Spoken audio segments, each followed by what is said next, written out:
You found a buyer. The price is fair. The new one is already waiting. You're sitting in it one last time, and something feels completely wrong. You tell yourself it's just a car, metal, rubber, a machine that gets you from one place to another.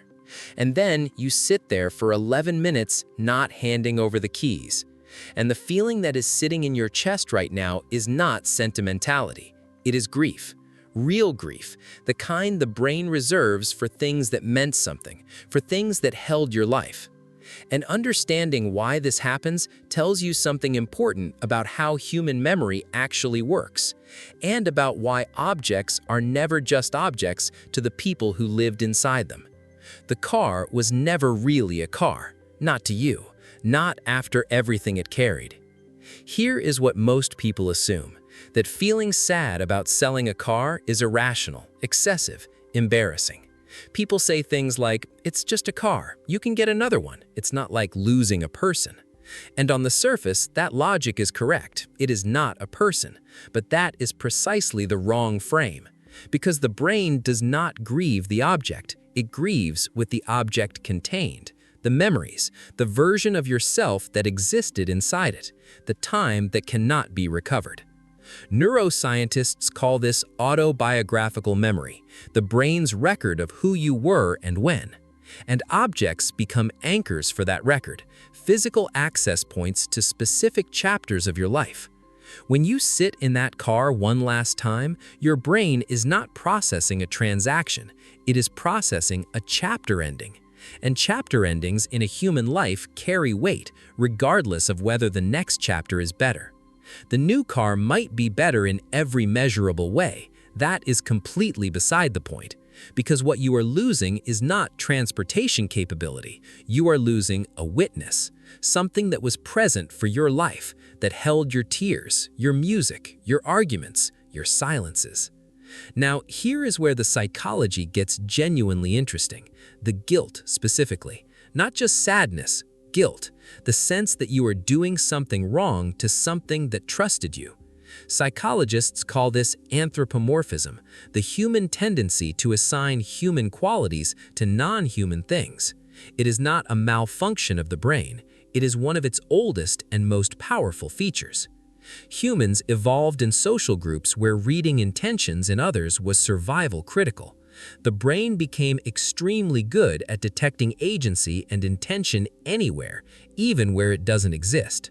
So when you spend years with a car, it begins to feel like it has a personality, a presence. It has quirks you know, sounds you recognize, behaviors you've learned to work around. That familiarity creates something the brain treats as a relationship, and relationships have loyalty requirements. And selling it feels like violating those requirements, even though rationally you know that makes no sense. But here is what almost nobody considers. The first car is different from every car after. The first car represents something the subsequent ones never can: pure, uncontaminated freedom. The first time you drove alone, the first road trip, the first time you felt like your own person. That car didn't just take you places, it took you into yourself for the first time. Selling it is not selling a car, it is closing the door on a period of your life permanently. And even cars that aren't the first carry this. Every car holds its own era of your life. The car you drove when you got married, when you had children, when someone died, when things fell apart, and when you drove through something that changed you, the car was there. It knows. That is what the endowment effect actually looks like when it reaches its deepest expression. Not just effort invested, life invested, years invested, identity invested. The new owner will never know any of this, and somehow that makes it worse. They will drive it without knowing what happened in that seat, what was decided, what was survived. This is a specific kind of loss that has no formal name, but it is recognized by everyone who has felt it. The Japanese have a concept called mono no awari, the bittersweet awareness of impermanence. The sadness is not because something is wrong, it is because something was real enough to miss. Now think about what this means beyond the car, because this pattern applies everywhere in your life. Every time you struggle to let go of something that others say you should release, the house you grew up in, the job that wasn't working, the relationship that had run its course, the brain treats all of these the same way it treats the car, as containers of self, as witnesses to your existence. And losing any of them triggers the same grieving process, regardless of whether the loss is logical. This is why people need time after correct decisions, why right doesn't always feel right immediately. The grief is not evidence that the decision was wrong, it is evidence that the experience was real. And that distinction matters because people who shame themselves for grieving correct decisions suffer twice, once for the loss, once for believing the loss means they made a mistake.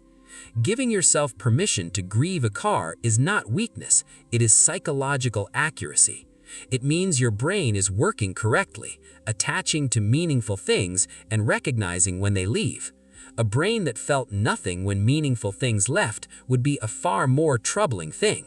So the next time you find yourself sitting in a car you're about to sell, not moving, not ready, give yourself a moment, not because you're being irrational, because you are doing something the brain genuinely needs to do.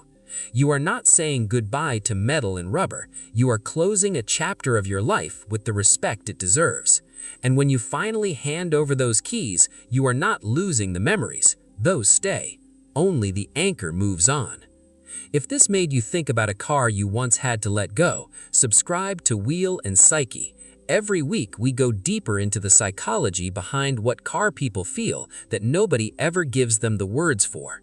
The cars change, what they meant to you never does.